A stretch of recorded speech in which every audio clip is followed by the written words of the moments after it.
And we're live. Happy Wednesday, everyone, and welcome to the Mojo Show, your real estate podcast where we talk about everything real estate. I'm your host, Joe Mortgage. And I'm Cup of Joe Mortgage. This week's episode, we are kicking off a three-part series on utilizing your home's equity. Since COVID, many homeowners have seen a definite increase in the value of their homes. But how can you tap into that equity for different financial reasons? And today we're going to focus on the reason for purchasing a new home, using that equity to purchase a new home. But before we get to that, little coffee talk with the Joes. Joe, last February, as you know, boy, I got a frog in my throat this morning. I heard it. I was like, where'd that come from? Wow. Need some more coffee.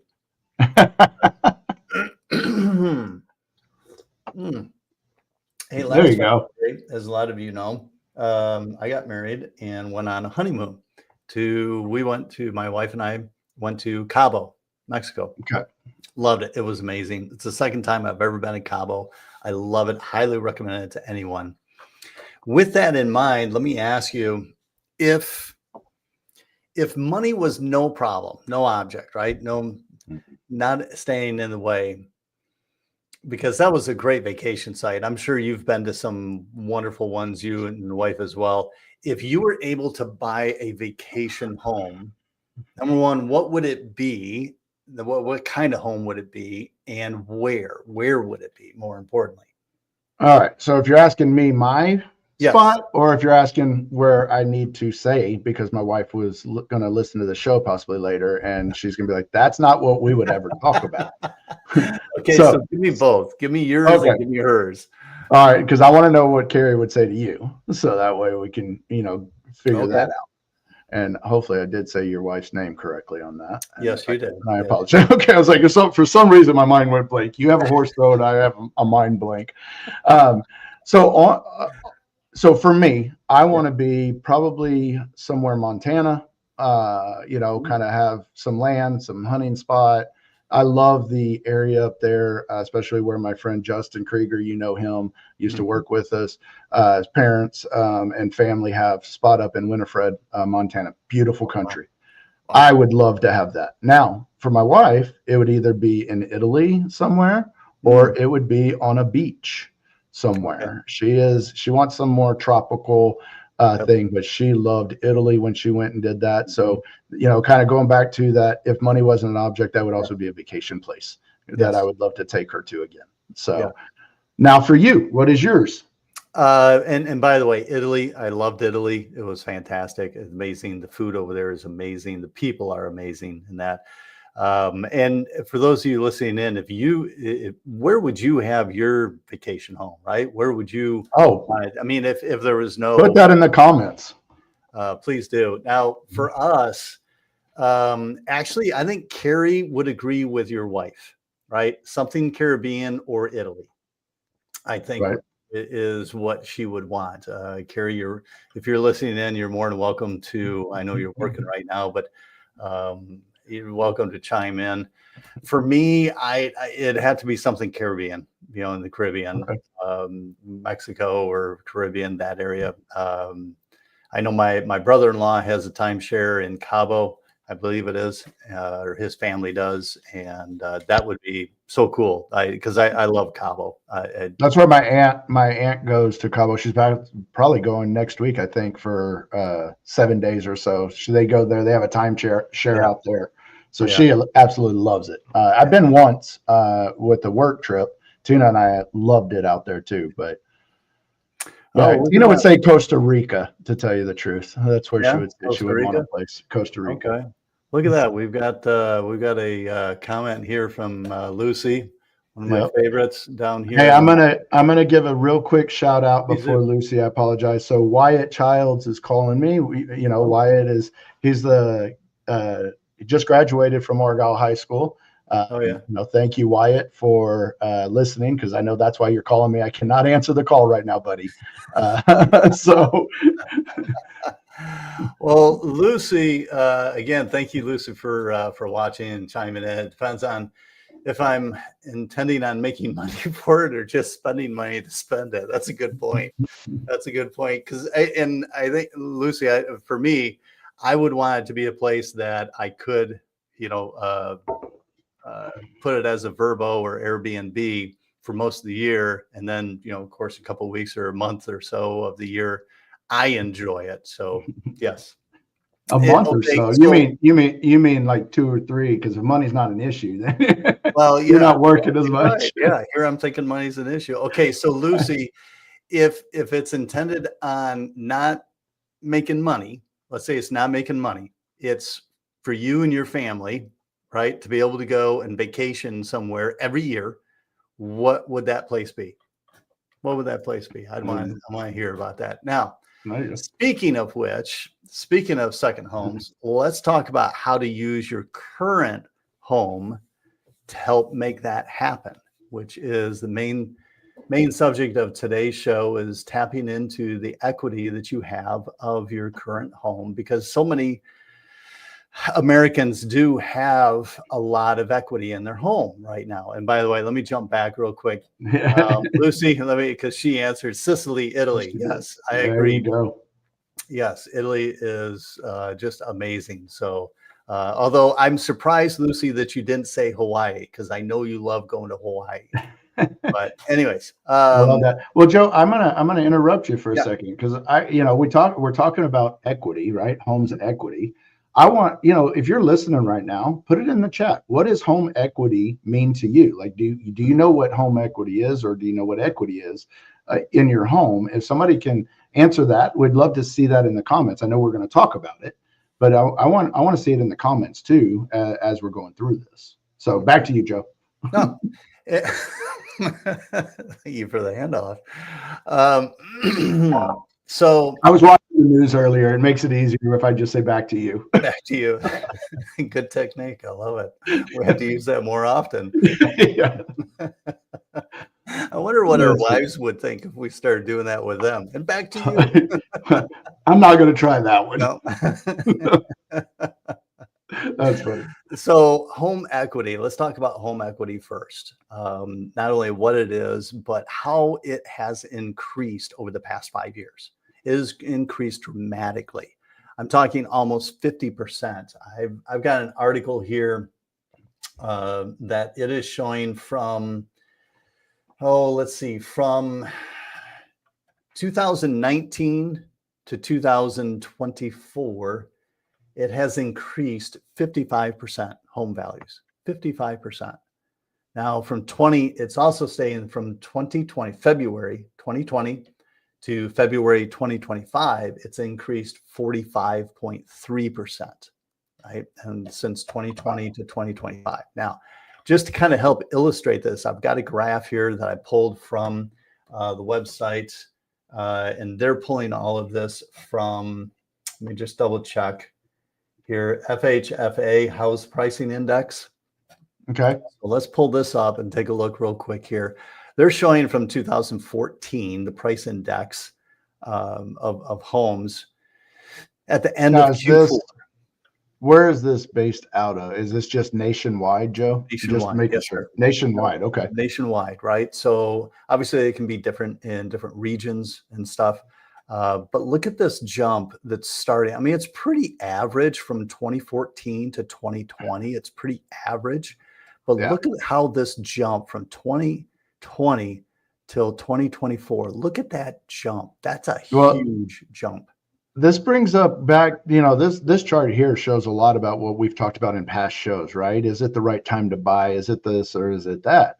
I know we're talking about the home equity, but kind of in that middle range of 21 was at 557.3, right? That's kind of and then it jumped.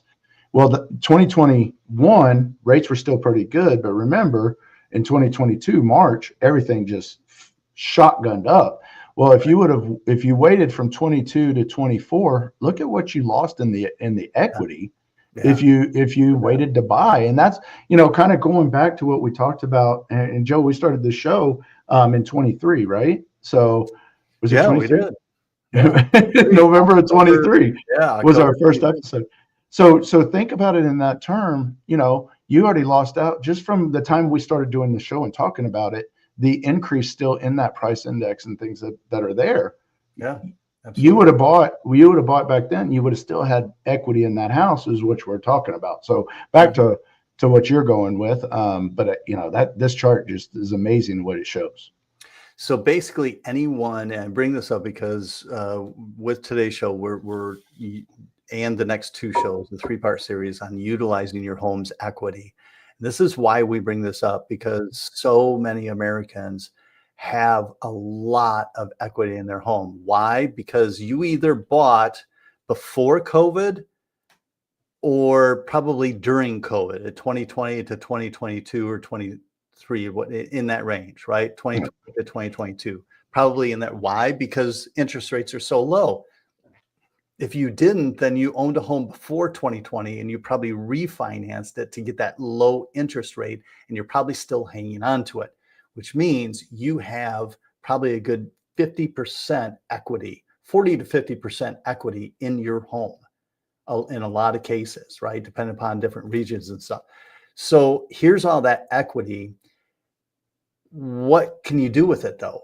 How do you tap into it? Because it's great that you have that, right? But how do you utilize it and put yourself in an even better financial position with the way the housing prices are going up in the direction of going up? How does that happen, right? How do you take advantage of that?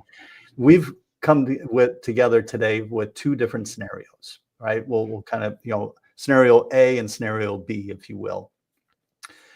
But real briefly, Joe, can you, being nobody decided to comment, Nobody did. Can you help explain for our viewers really what equity in a home is?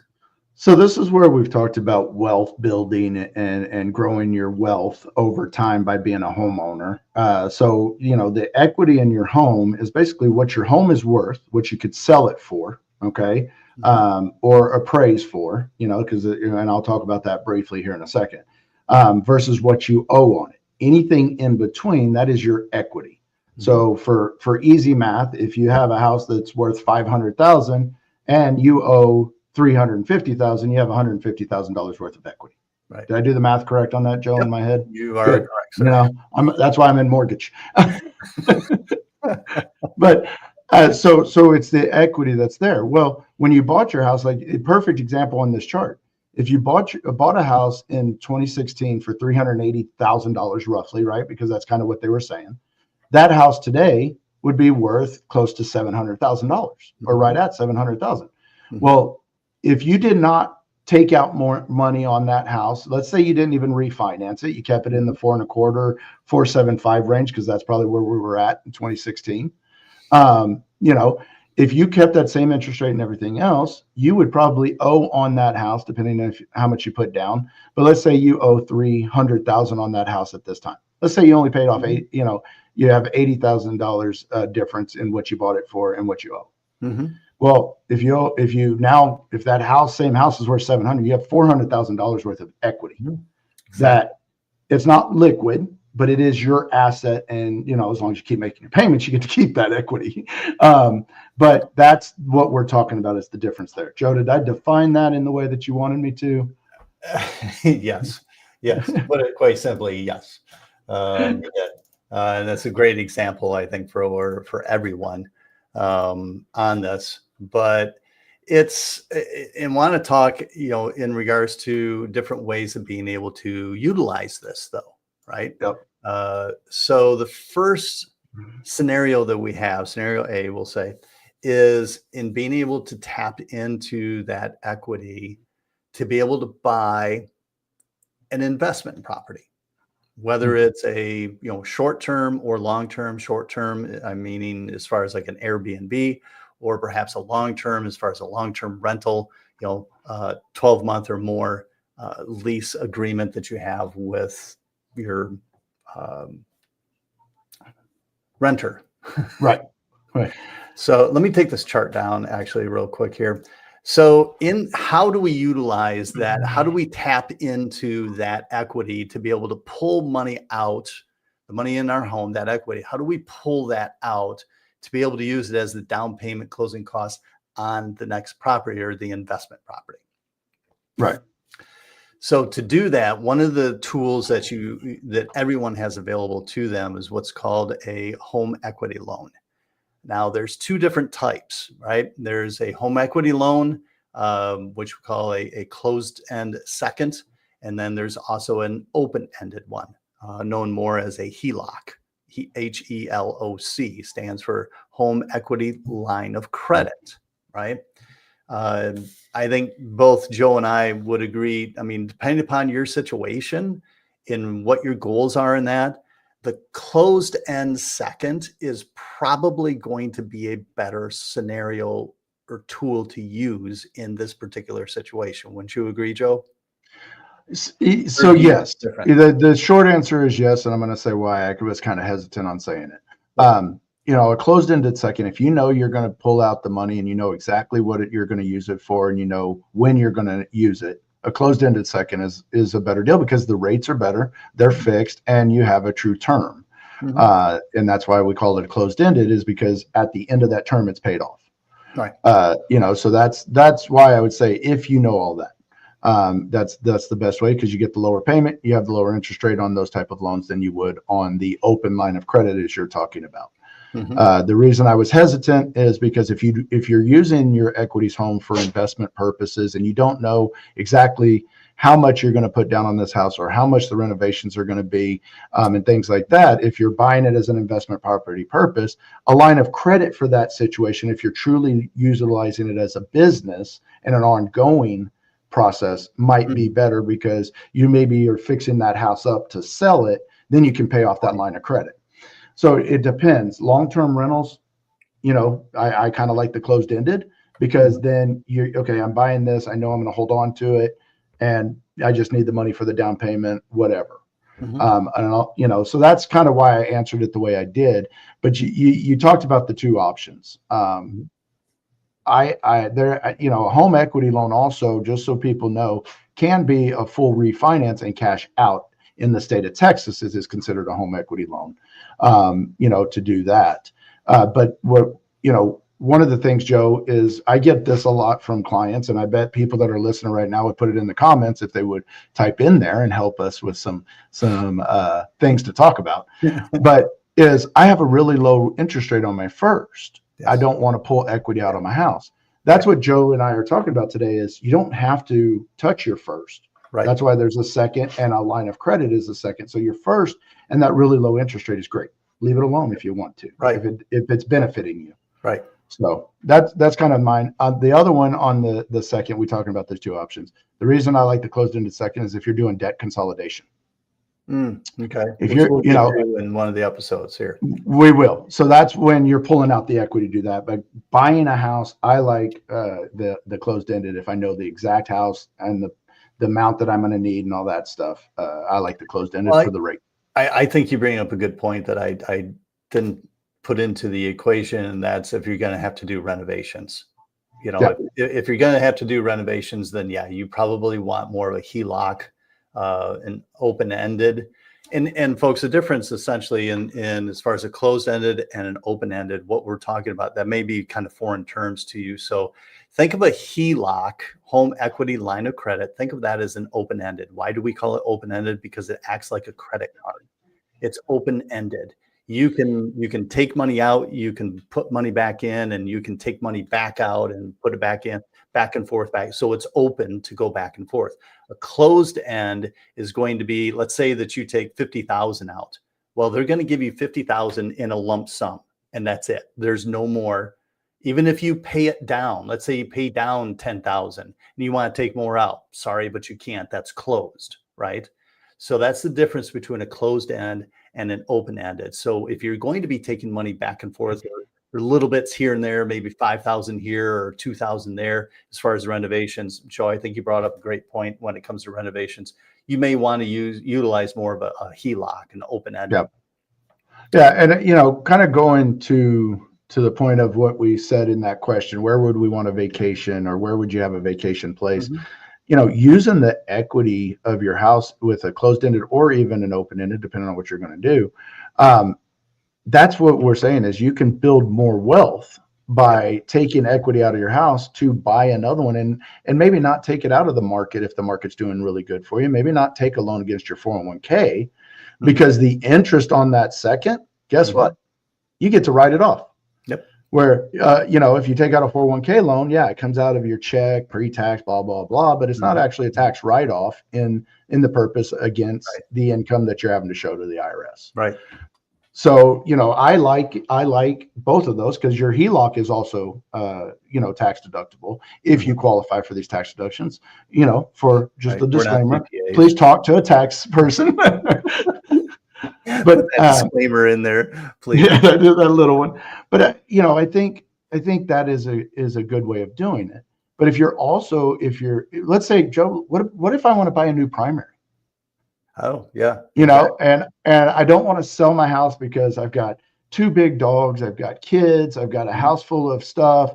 I don't want to show my house right now, but I want to buy so I can move. Is there a product at that point, knowing that I'm going to sell my house? Because one thing we did not talk about on those 2 options, on a home equity closed end and a HELOC, you're signing a deed of trust. And on that deed of trust, it states, because this is your primary house, that you plan on occupying that home for up to 12 months. Right. So, a lot of people can't do a home equity loan second or a HELOC when they're trying to sell the house because of that piece. So what is another program or another option if I want to pull my equity out of the house to buy another primary for me before I sell? To buy not just another, but the next one, you're saying. So it's selling your current one and you're buying the other one. That's the scenario, but you want to tap into the equity now. Right. Okay. I don't want to wait for it to scenario sell. 2, essentially, right? First scenario is using the equity to purchase like an investment property, keeping your current primary. This one scenario is eventually selling the current primary, but buying a new primary home. So in that scenario, there are what we call bridge loans, right? Which are fantastic. And actually, I don't know about you, Joe, but especially in the past 6-8 months, these have become more and more popular to tap into because of the amount of equity people have in their homes right now that we've already, I know, gone through at the beginning and shown the chart and everything. But to be able to tap into it so that, and here in Texas, so that everybody knows, here in Texas, the laws for mortgages and that really prohibits a true bridge loan. Okay. And I do mean a true bridge loan that has. But in the rest of the United States, you don't have to worry about that. We can use it, right? So those, the Joe and I are licensed in other states and stuff. Yes, we can use those actual true bridge loan. But here in Texas, we do have kind of a sister to the bridge loan. It's essentially used as a bridge loan here in Texas that we refer to as a buy before you sell. Yep. And it is fantastic. I've got 2 loans in right now on this, using this, and it's so seamless. And it's such a great tool to take advantage of, because if you have the mortgage on your current home and you want to buy another home, well, when qualifying, you're going to be hit with both of those mortgages. And your debt to income ratio is just going to blow out of the roof and you're not going to qualify. But in using this bridge loan, this buy before you sell, it's going to take your current mortgage and eliminate that, so that now your debt to income ratio is going to qualify a lot easier. And in addition, be able to tap into that equity that you have in your home, pull that out and use it for the down payment closing costs on the next home, which is going to make it, and this is the key, folks, it's going to make it to where you don't have to put an offer in with your pre-approval letter that's contingent on the sale of your current home. Yep. Which is huge in today's market. Joe, I have a question. Yes, sir. And I'm kind of setting you up. Hopefully you know the answer to this one. I hope I do too. Can you do this with any type of loan? Can I do this with an FHA or a VA loan? Now I'm going to say no. I think it's going to have to be a conventional mortgage. Okay. That's Correct. what it comes down Correct. to. It's got to be a And I conventional. just the reason I say that, guys, is and we're talking about equity, but this is a little tangent off of it. Mhm. So the way that this works on the buy before you sell is basically on conventional. If you have a non-contingent offer on your house, then from a debt to income ratio, we do not have to count that against you. You still have to make that payment until you sell your house. Yes. So I want to make sure you guys understand that piece of it. Not to get too technical into it, but that's what allows us to be able to do it in the state of Texas. And a lot of times on these, there are fees involved. They have a percentage of when you sell the house that pays it back, but you're usually using the same real estate agent to buy your new primary. So that real estate agent, instead of doubling up, a lot of times we work with really good professionals. They'll make their full kind of revenue, let's per se, on the buy, because the seller of that other house is paying that. Yep. And then on when they're selling it, they try to offset some of that percentage, which is really good. So I want to make sure people know there are some fees involved in this. It is a great product with the right team and the right professionals that are working together to make it happen for you. Absolutely. And the nice thing is that when you don't have to put your house on the market until after you move out. Okay. And you have, what is it? How many months do they have? So to kind of get it sold? Once you sign the closing of your new home, you have 21 days to put your house on the market. But from that signing date of closing on your new home, you need to sell it within 4 months. Okay. Oh, and right now, I think the average that we talked about the last show, wasn't it? Yeah. Was like 35 days or 60 like days on market or something like that. So not bad plenty at of all, time. right? Plenty of time. But as well, it gives you the 21 days to be able to move out, which is good because, look, when people come to look at your home, they want to envision how it would look with them living there, not all your clutter. And I'm sorry to put it that way, but they don't want to come in and see all of your mess and clutter. Yep. So this is a great way to be able to move out before actually staging or showing the home, because some realtors are, take it to the next level. They do that +1 by having it staged, and that to be able to really show off the features of the home, which is great. So it is definitely an advantage in many ways. So a great way to tap into your equity. Yeah. So, I mean, I like bridge loans for that purpose. You can also do a bridge loan, that might not be as expensive, if you have the income to support both payments. So there are those options too. So again, Joe and I know we would love to talk to any of you guys about these type of loans. So if you have any questions, please email us. Reach out to us directly. I know we're coming up on our time, Joe, but I wanted to make sure we got that out there. Your equity in your home is not a liquid asset, but it is an asset that can be utilized. You still have to have good credit. One thing that we want to make sure is you still have to have credit that is qualifying. Depending on the equity and how much you're taking out, I would say a 620 and higher credit score is what you're going to need. But there's ways that we can help people get to that too. So please reach out to us. We would love to help you guys with any questions you might have based on this show and any other shows that we've had. And just a quick question that we have here from David. It'll pop up real quick. He's asking as far as the 4 months to sell house and 21 days to move out. Is that correct? Yes, it is correct. However, it can extend past the 4 months, and we can go into detail on that with you. We just don't have enough time on the show here to go into the logistics of everything, but it can go past 4 months, definitely, if need be, right? Just to clarify on that too, and David's a great person. He actually is one of our LOs that under NXT also. So David, thank you for listening in to Joe and I. On that 4 months, make sure it's not 4 months plus 21 days, because the way that you just wrote that question, right. It is 4 months total to sell the house. The 21 days is just to get it on the market. Both and then of those timelines start from when you close on your new home. Right. And then this is a great question here. How do you use the equity towards the purchase? Joe, you're dealing with this right now. Can you explain to him how that works? Yeah. So what'll end up happening, you'll want to close on this bridge loan or buy before you sell, minimum 4 days before you close on your new purchase. And what'll happen is the lender of the buy before you sell, they will actually wire the funds of the equity that they approve you for. They will wire funds to the title company where you're going to be closing, right? So you use that equity to be able to towards your down payment and closing costs. I'm going to elaborate on this real quick, right? Because there's a sequence on here that you can really take advantage of, right?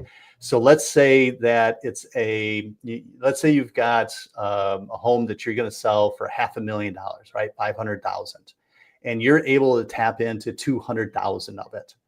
And let's say that your home is paid off. It's completely paid off, but you're buying $1 million home. Right? I'm trying to use easy numbers here. So you still have 300,000 of equity in your home. Once you sell your home, because you're going to use that first 200,000 for the down payment closing costs on the new home. Well, you still got another 300,000 left in the home. Once that sells, we take the remainder of the proceeds from the sale of your home and we slap it onto your new loan as a large lump sum payment. And then we take that new balance of your loan, your new mortgage, and we recast it over the 30-year amortization of the loan to lower your monthly payment. Yep. That's a great illustration of the equity that's left over, after you sell. And, that's equity that you don't have to put it all towards. You can keep whatever after you sell the house. But, the bridge loan, one thing that I think will clarify this a little bit more is whatever you're selling that house for, if it is $500,000, okay, they're going to come in and they'll give us up to 75% of that value. Mm-hmm. Okay. So Joe, if you could do it on a calculator, I can't do that math in my head that quick, but 75% of 500,000. Okay. Because that's the max. That's the max. That's the max. 75,000. So they'll loan up to 375,000. So if you only owe 200,000 on your house, right, then they take that off. So that leaves you $175,000 to go that they will give you for a down payment when you're buying that new house before you even sell the house that you currently own. Right. So that's where the money comes from, the down payment part. And then what Joe was talking about was, if you have that 100, let's say, excuse me, I did the math wrong. I did it right, I think. If you have that equity from that 375 up to 500, that money comes to you after you sell your house. Mm-hmm. So that's kind of where Joe was going. My mind went blank again, but you're good. So, but again, thank you guys for the comments, David and Lucy. Thank you for listening in. Wyatt, I know you want me to try to get you on live through Facebook, but we stream it on Facebook, but we're not actually live there. We're in a different system. So I can't just take calls and accept in on that way. And I really do appreciate Wyatt also. He's done this with us a couple of times and listens to our show. So I appreciate it. Well, we are past our time. I know we get talking on some really good subjects like this, and it just kind of overtakes the entire show, and we end up running past time. But it's been really good content. I hope that a lot of you, hopefully it's got your wheels turning. If it does, as far as what can you do to tap into your equity and use it to help, position, essentially leverage. That's really what this is. It's using your equity to really leverage it to help put you in a better financial position. If you want to see how that can work for you, reach out to Joe and I. You see our email addresses down there below. You're welcome to reach out to us, and we'll definitely help you explore what your options are, because equity equals opportunity, and knowing how to leverage it for your financial goals is exactly what Joe and I do every day, and we specialize in. So tune in next week, folks, as we continue on with our series on how to utilize your home's equity, as we now shift it and focus it more on how to use it in consolidating debt. So tune in next week, Wednesday, 9 a.m. Central. And those that, again, that were able to tune in and especially comment, thank you so much. We hope that everyone's been able to glean from today's show. If you want to catch up on other episodes, or if you know someone that may glean from some of this information and want to pass it on to them, go to our YouTube channel. the Mojo Show at the Mojo Show Real Estate Podcast. While you're there, be sure and hit the subscribe button because, of course, we are on a mission to get to 1,000 subscribers. And every like, comment, and share helps us to reach more home buyers like yourself. So before we close things out, Joe, any last words of wisdom or nuggets of advice for our listeners? I'm just excited about the next 2 shows to keep talking about equity and how you can utilize it for your own good. Fantastic. Well, I'm Joe Mortgage, and that handsome guy with a beard is Cup of Joe Mortgage, and we'll see you next week.